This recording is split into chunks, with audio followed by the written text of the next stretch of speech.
Assalamualaikum warahmatullahi wabarakatuh. Nah, ini lagi viral di sosial media ya. Ada pengakuan bapak-bapak di sosial media TikTok ya, di mana dia membongkar jejak Wapres Gibran di saat dia masih sekolah di Solo. Nah, waktu itu Jokowi ya masih menjabat sebagai wali kota Solo.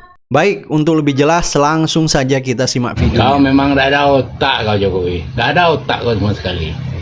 Masa anak kau nggak sekolah? Gibran ketika sekolah di SMPN 1 Solo kena masalah narkoba katanya.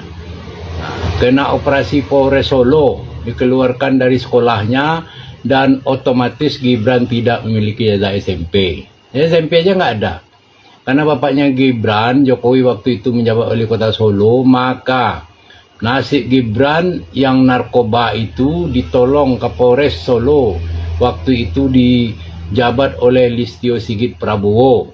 Nah, coba 5 anak dititipkan ke Pangdam dan 11 anak di Polres Solo. Setelah 5 hari tawanan dilepas dan dimnya waktu itu dijabat oleh Agus Subianto, Panglima TNI sekarang. Hebat betul. Hebat betul hebat.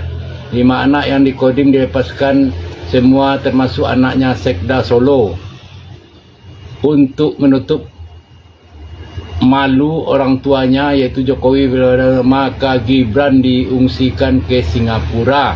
Nah, kalau kita kaitkan apa yang disampaikan oleh Bapak itu ya dengan polemik ijazah Gibran yang diduga tidak tamat SMA maupun SMK, jadi sangat masuk akal sekali ya. Jadi, ya Rismon membongkar bahwa Gibran tidak punya ijazah SMA sampai membuat buku Gibran and the Game yang pada akhirnya pun waktu itu Kemendikdasmen ya harus mengeluarkan surat bahwa tertanggal 6 Agustus 2009 yang menyatakan ijazah luar negeri Gibran setara dengan kelas 12 sehingga memicu kontroversi dan pencabutan. Jadi pihak pelapor menduga ada ketidaksesuaian dokumen hanya menyertakan rapor 2 tahun serta sertifikat UTS insert dengan pernyataan resmi serta nilai surat tersebut tidak sah. Nah, selain ya Gibran mengobrak-abrik MK melalui tangan Paman Usman, Gibran juga ya dikeluarkan surat saktinya yang menyetarakan bahwa sekolah insert di Singapura setara dengan SMA. Sehingga bergema di sosial media ya banyak yang menghendaki Gibran dimakzulkan. Belum lagi polemik di mana diduga yaitu akun Fufafa adalah milik Gibran. Baik ya, coba kita baca ya beberapa komentar masyarakat maupun netizen di sosial media. Ada komentar dari Terus Semangat. Masuk akal juga apa yang disampaikan Bapak ini. Monggo dibantah atau klarifikasi Pak Jokowi, Gibran, mantan Sekda Solo, Panglima TNI dan Kapolri. Ada komentar dari Nomad. Punya saksi ahli yang bisa memasukkan Gibran malah hanya dijadikan konten. Oposisi itu maunya apaan sih? Para pencari kebenaran maunya apaan sih? Rezim diktator tawa-tawa gembira nonton beginian, apalagi geng. Jadi ada juga orang yang mengkaitkan bahwa apa yang disampaikan oleh Bapak itu sepertinya masuk akal. Ada juga yang tidak mempercaya. Bahkan ya pendukung-pendukungnya menginginkan orang yang menyebarkan informasi ini ya segera diamankan atau ditangkap ya. Maunya seperti zaman Jokowi. Nah, kalau misalnya ya bagi pendukung Gibran bahwa informasi ini tidak benar harus memberi klarifikasi juga.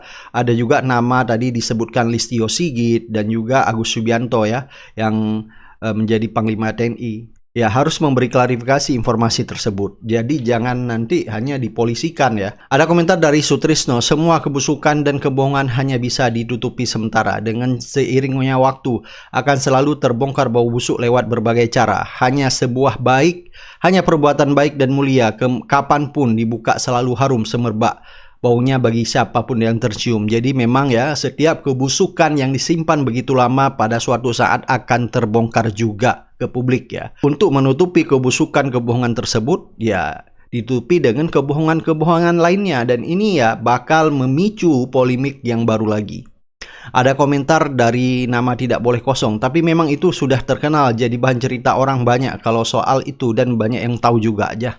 Nah, masyarakat maupun netizen ada sebagian katanya sudah tahu informasi tersebut ya. Nah, ada komentar dari Nana Nina, Listio Sigit jadi Kapolres Solo tahun 2011. Tahun 2011 usianya Gibran 23 tahun, harusnya sudah kuliah, Cok. Nah, ada juga netizen yang mempertanyakan bahwa waktu itu ya Listio Sigit yang sekarang jadi Kapolri, waktu itu beliau Kapolres Solo tahun 2011. Seharusnya Gibran waktu itu ya sudah kuliah. Nah, kita tidak tahu ya apakah benar seperti itu. Mungkin Anda bisa mengomentari ya. Ada komentar dari si Samsul, pantesan negara ini carut marut dipimpin sama geng Solo. Ada komentar dari Jam, katanya kata siapa tidak punya ijazah SMP, kenapa terverifikasi di Kemendikbud. Nah, itulah ya, Kemendikbud waktu itu ya presidennya masih Jokowi. Jadi apapun bisa dilakukan ya. Jadi semua produk dari lembaga-lembaga negara kita ya menghamba pada kebutuhan keluarga Jokowi. Itu yang tidak adil. Karena kita menganut sila kelima, keadilan sosial bagi seluruh rakyat Indonesia. Usia syarat usia minimum ya seharusnya 40 tahun, tapi oleh Mahkamah Konstitusi itu dibuat koma.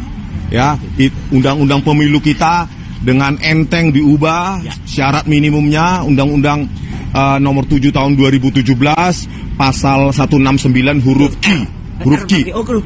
Q ya, usianya itu ya kan. Nah, itu sudah diotak-atik. Begitu juga lembaga yang namanya Ditjendikdasmen sudah juga mengotak-atik syarat penyetaran ijazah harus 10 item. Ternyata Gibran tidak memiliki 4 item setidaknya, yaitu raport 3 tahun, ijazah yang mau disetarakan tidak ada, apalagi kurikulum maupun transkrip nilai. Itu juga dilakukan. Saya ingin menyampaikan, tidak banyak yang tahu, tetapi merasa tahu. Misalnya, sebagian besar di ruangan ini tidak tahu bahwa perkara putusan MK yang mengabulkan bahwa Gibran memenuhi syarat tidak pernah disidangkan dalam perkara pembuktian di MK. Gak pernah. Dari daftar langsung putusan. Apa yang Anda mau katakan soal kebohongan dan fakta baru ini? Bung Peri, ini dapat dipertanggungjawabkan? Saya pertanggungjawabkan dunia akhirat. Pertanyaannya, masihkah kita bermanis muka soal demokrasi? Saya paling menyedihkan di dalam dunia politik itu terdiri dari 3 manusia saja.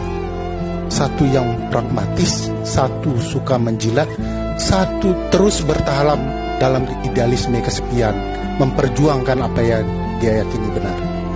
Saya melihat banyak sekali anak muda-muda yang baru ya, yang mencoba menjilat sekaligus pragmatis untuk mendapatkan keuntungan.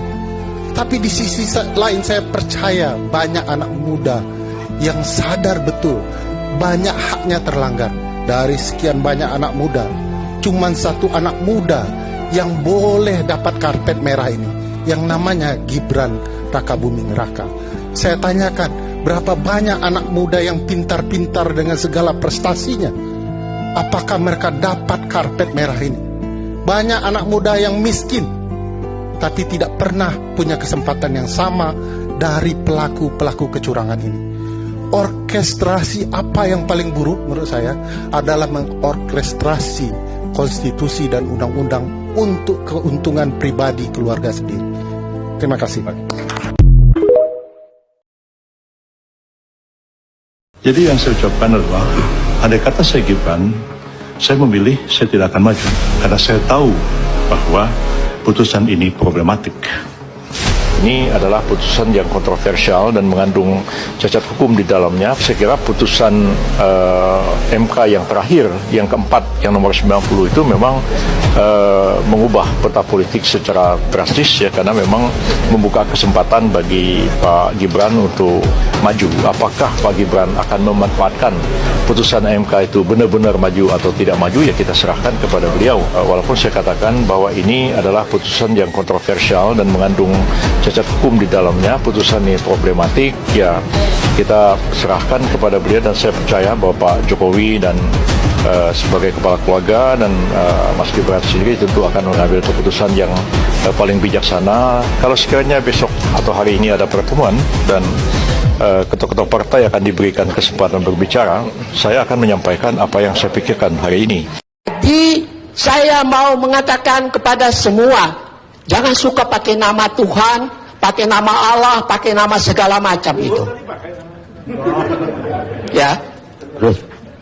Ada pepatah, maaf aja saya terpaksa pakai pepatah bahasa asing.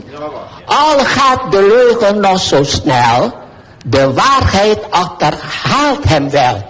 Meskipun kebohongan itu lari secepat kilat, satu waktu kebenaran itu akan mengalahkannya. Rekan-rekan di Solo ya terkait dengan adanya 100 orang massa yang dibayar, itu memang resiko perjuangan.